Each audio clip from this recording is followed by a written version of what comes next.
নির্বাচনী দায়িত্ব পেশাদারিত্বের সাথে সম্পাদনের লক্ষ্যে পুলিশের দক্ষতা ও সক্ষমতা বৃদ্ধি সংক্রান্ত আজকের এই প্রশিক্ষণ কার্যক্রম নিছক একটি প্রশিক্ষণ কর্মসূচি নয়, বরং এটি দুর্বাত্মায়ন প্রক্রিয়ার রাজনৈতিক ক্ষমতাসীনদের দীর্ঘদিনের অগণতান্ত্রিক, স্বৈরতান্ত্রিক, একানায়কত্ব ও ফ্যাসিবাদ বিলোপের গণতন্ত্রের ভিত্তি পূর্ণ প্রতিষ্ঠা ও তার রক্ষার জন্য একটি ঐতিহ্যবাহী, সুশৃঙ্খল, পেশাদার, প্রশিক্ষিত, সুসজ্জিত, দেশপ্রেমিক পুলিশ বাহিনীর সুসংগঠিত হওয়ার দৃঢ় প্রত্যয়, প্রতিশ্রুতি, প্রতিজ্ঞা এবং সমন্বিত সম্মিলনীয় শক্তি।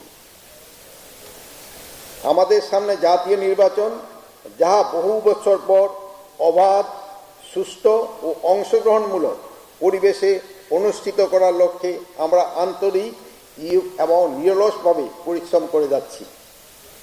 এই নির্বাচনকে ঘিরে এদেশের আপাময় জনগণের প্রত্যাশা আকাশ ছোঁয়া।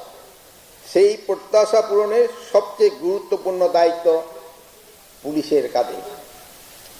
নির্বাচন সংক্রান্ত এই প্রশিক্ষণ কোর্সটি এক অর্থে পুলিশের মধ্যে একটি মাল্টিপ্লায়ার ইফেক্ট সৃষ্টি করবে। প্রায় 1.5 লক্ষ পুলিশ সদস্যকে এই প্রশিক্ষণে প্রদান করা হবে। এই প্রশিক্ষণ গ্রহণ করে পুলিশ সদস্যদের দক্ষতা, মনোবল, জ্ঞান ও দায়িত্ববোধ বহুগুণে বৃদ্ধি পাবে বলে আমি বিশ্বাস করি। পুরনো বাহিনী একযোগে একই মানদণ্ড, একই শৃঙ্খলা, একই নিরপেক্ষতা নীতিতে পরিচালিত হবে, যা একটি সুষ্ঠু নির্বাচন সম্পন্ন করার জন্য অপরিহার্য। প্রসঙ্গক্রমে আমি বলতে চাই, when law enforcement agencies are full neutrality, they do not just protect the ballots, they protect the nation's faith in democracy. প্রিয় পুলিশ সদস্যবৃন্দ, মনে রাখতে হবে, আইনের প্রয়োগ শুধু শক্তি দিয়ে নয়, ন্যায়, নিষ্ঠা ও মানবতাকে দিয়েও প্রতিষ্ঠিত হয়। নির্বাচনী মাঠে আপনারা কেবল আইন শৃঙ্খলা রক্ষা বাহিনী নন, আপনারা জনগণের নিরাপত্তা, আস্থা ও গণতান্ত্রিক অধিকার রক্ষার প্রতীক। আমরা যদি আন্তর্জাতিক অভিজ্ঞতা দেখি, তবে বিষয়টি আরও স্পষ্ট হবে। আয়ারল্যান্ডে শান্তি প্রতিষ্ঠার পর পুলিশ বাহিনীতে এমন একটি পুলিশিং ব্যবস্থা চালু করা হয়, সেখানে সাধারণ মানুষের প্রয়োজন, অধিকার এবং কল্যাণকে সর্বাগ্রে গুরুত্ব দেওয়া হয়ে থাকে এবং জনগণের আস্থা ফিরিয়ে আসা ও নির্বাচন শান্তিপূর্ণ হয়। দক্ষিণ আফ্রিকায় 1994 সালে প্রথম গণতান্ত্রিক নির্বাচনে পুলিশের নিরপেক্ষ অবস্থান বিশ্বে দেখেছিল কিভাবে একটি জাতি শান্তিপূর্ণ পরিবর্তন সম্পন্ন করতে পারে। এই অভিজ্ঞতাগুলি আমাদের জন্য শিক্ষণীয়। আমরা চাই বাংলাদেশ পুলিশ এমন মানদণ্ড স্থাপন করুক, যা শুধু দেশেই নয়, আন্তর্জাতিক অঙ্গনেও প্রশংসিত হবে। এ কথা ভুলে গেলে চলবে না, আপনাদের সামান্যতম ভুল বা বিচ্যুতি পুলিশের ভাবমূর্তি বিনষ্ট করতে এবং জনগণের আস্থা হারাতে যথেষ্ট।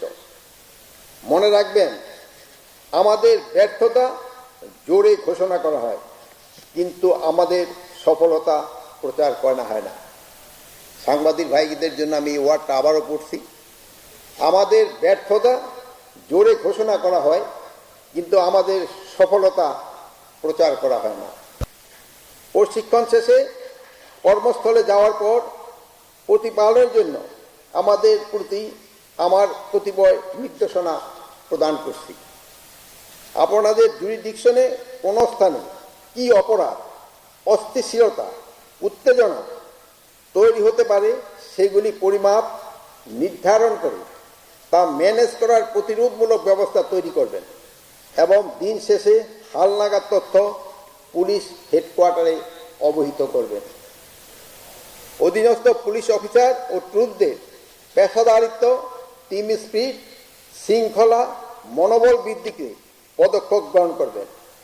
এ লক্ষ্যে পেশাগত প্রশিক্ষণ, আইনি ধারণা, নৈতিক মূল্যবোধ, ধর্মীয় মূল্যবোধ, মানবাধিকার বিষয়, সাপ্তাহিক, পাক্ষিক, মাসিক শিক্ষণ সহ মাস্টার প্লেট করবেন।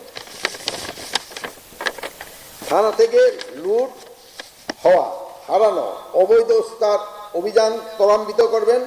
আমরা ইতিমধ্যে মন্ত্রণালয় থেকে এই বিষয়ে পুরস্কার ঘোষণা করেছি। অপারেশন ডেভিল হান্ট না থাকলেও এর কর্মকর্তা বন্ধ নাই। ফ্যাসিস্টদের তালিকা আপনাদের কাছে রয়েছে, তারা সমাজ ও রাষ্ট্রের অস্থিরতা সৃষ্টিতে সরাসরি জড়িত। অনেক অপরাধী জামিনে ছাড়া পেয়ে অপরাধ করছে, তাদের আইনের আওতায় আনতে হবে। মাদক, জুয়া ও মেলার অনুমতি বন্ধ থাকবে। সড়ক ও পরিবহনে, বাজারে চাঁদাবাজি বন্ধ থাকবে। চাঁদাবাজদের গ্রেপ্তার করতে হবে। সামনে দুর্গাপূজায় আবারও সারা দেশে অস্থিরতা সৃষ্টির পায়তারা হচ্ছে। গত বছরের ন্যায়ও এবছর সর্বোচ্চ সতর্কতা থাকতে হবে। গতবার কিন্তু আপনাদের সহযোগিতায় দুর্গাপূজা খুব ভালোভাবে হয়েছে, এই জন্য আপনারা ধন্যবাদ পাওয়ার যোগ্য, এবং আপনি জাতীয় কিন্তু আপনাদের সবাইকে ধন্যবাদ দিয়েছে। রাজনৈতিক কোন দলের পক্ষাবলম্বন, বিশেষ সুবিধা প্রদান, নিজেকে রাজনৈতিক কর্মী ভাববেন না। মনে রাখবেন, পেশি শক্তি, রাজনৈতিক এবং কুৎসিততা কখনই শান্তি প্রতিষ্ঠা করতে পারে না। এখন যারা পরাজিত, 10 বছর পর তারাই তোমার চেয়ে অনেক বেশি শক্তিশালী হবে। আমি স্মরণ করে দিতে চাই, তোমাদের সমস্ত কাজ জনস্বার্থে এবং প্রতিটি কাজ আইন দ্বারা পরিচালিত হয়। এই আপনাদের আমি বলছি যে আপনারা কিন্তু রাজনৈতিক দলের থেকে একটু দূরে থাকবেন। আমি এর আগে বহুবার আপনাদের বলছি, আপনারা এখন যদি তেল দেওয়া শুরু করে দেন, আপনাদের কিন্তু নির্বাচনের পর আপনাকে তেল শেষ হয়ে যাবে। এখন যার কাছে যে তেলটা রিজার্ভ করে রাখছে সেই সময় কিন্তু তেল দিয়ে উঠতে যাবে। এই জন্য আপনারা কোনো দলের দিকে যাবেন না। আপনারা একেবারে জনগণের যে আশা আকাঙ্ক্ষা, এটা পূরণ করার জন্য আপনারা চেষ্টা করবেন। ধৈর্যের সাথে মাথা ঠান্ডা রেখে সকল অপশক্তিকে আইনি প্রক্রিয়ায় মোকাবেলা করতে হবে। আমরা কাজকর্মে যত স্বচ্ছ থাকব, সাধারণ জনগণের কাছে নিজেদের আস্থা অর্জন করতে পারব, ততদিন আমাদের প্রফেশনালিজম বৃদ্ধি পাবে এবং পুলিশের ঐতিহ্য ফিরে পাবে। আমি দৃঢ়ভাবে বিশ্বাস করি, এই প্রশিক্ষণ কার্যক্রম আমাদের পুলিশ বাহিনীকে আরও সক্ষম, আরও আত্মবিশ্বাসী এবং আরও পেশাদার করে তুলবে।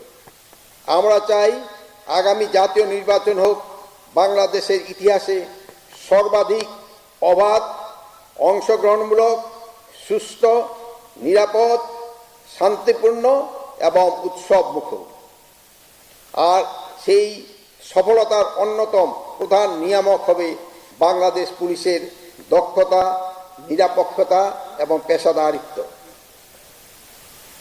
বাংলাদেশ পুলিশ প্রমাণ করবে তারা জাতিসংঘের মিশনে দক্ষতা ও পেশাদারিত্বের সাথে কাজ করে আন্তর্জাতিক পরিমণ্ডলে যেভাবে নিজেদের ভাবমূর্তি উজ্জ্বল করেছে, একইভাবে সততা, শৃঙ্খলা, নিরপেক্ষতা ও নিষ্ঠার সাথে দায়িত্ব পালন করে নিরাপদ পরিবেশে একটি অবাধ, সুষ্ঠু নির্বাচন সম্পন্ন করতে অগ্রণী ভূমিকা রাখতে সক্ষম হবে। আমি এই পরিশ্রম কোর্সে প্রণয়নে যারা অক্লান্ত পরিশ্রম করছে তাদের আমি আন্তরিক ধন্যবাদ জানাই এবং এই কোর্সের সার্বিক সাফল্য কামনা করি।